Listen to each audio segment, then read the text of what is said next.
calling 25 different places, but none of them have any vacancies. And so David is like, oh, that's fine, I'll just stay here with you guys. And they don't want to throw him out on the street, so they're like, all right, fine, you can sleep here on the floor for the night.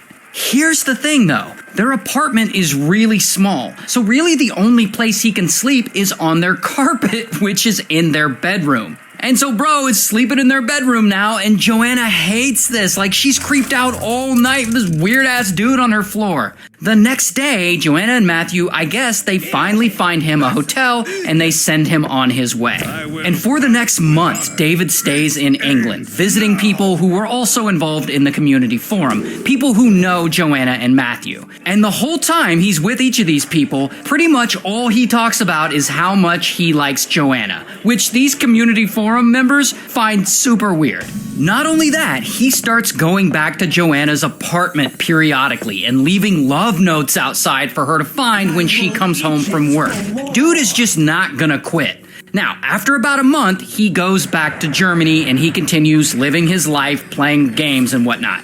And at this point, rumors have gotten back to Matthew. People from the community forum hit him up and they're like, when that David guy was here visiting, all he talked about was your girlfriend. And this pisses Matthew off. And he's starting to realize that David is actually bad news. And he is not going to let this slide. And so he goes to the Advance Wars fan site they run. And in the community, he posts a really long post called The 19 Reasons I Hate David Heiss. And in this post, he lays out what a creep he thinks David is and all the stalkery things he's done, and he basically talks about how much he hates him. And of course, everyone in the forum reads it, and now they all think he's a creep, which a lot of them already thought that anyway. And so then David sees this post, and now he's all pissed off, and things escalate, and David and Matthew, they start fighting online. And this is when David finally snaps. He decides it's time to go back and get his revenge on Matthew.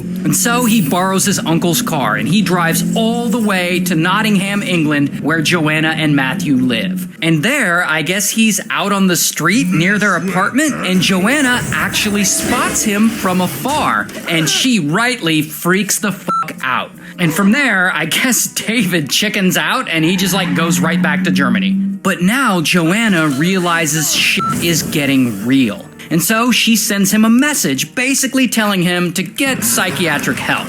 And he writes her back and he says, Joe, one day I'll break my promise and come back to Nottingham and offer you a knife or something and tell you to kill me because I don't want to live without you. Now, of course, she's really freaked out, so she and Matthew immediately ban him from the community forum and she cuts off all contact with him. And a couple of months go by, and cutting off contact must have worked because they don't hear anything more from David. So, problem solved.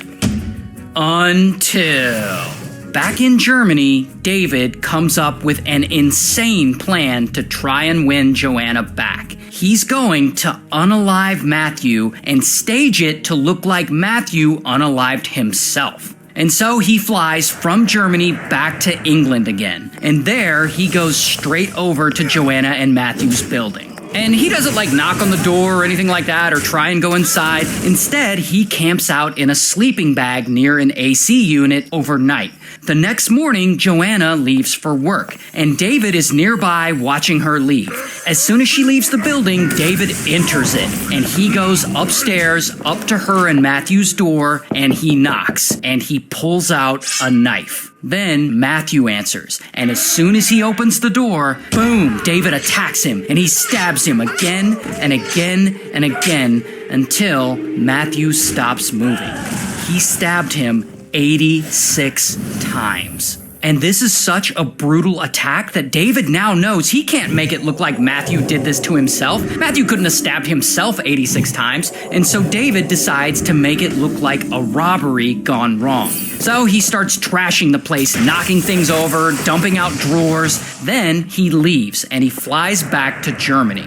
Here's the thing though, Matthew actually didn't die immediately. When David left the apartment, he was still barely alive. So he uses his last little bit of energy and he uses his own blood to write the letters D-A-V on the side of his computer monitor, the first 3 letters of David's name, so that everyone will know who did this to him. Those 3 letters are all he can manage before he, unfortunately, passes away. And of course, this clue, combined with all the well-documented stalking, lead police to know exactly who did this. And eventually, German police show up to David's door, and bam, they arrest him. Here's his mugshot.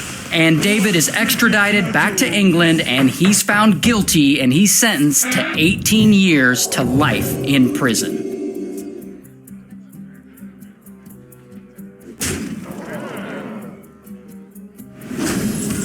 The victory is yours.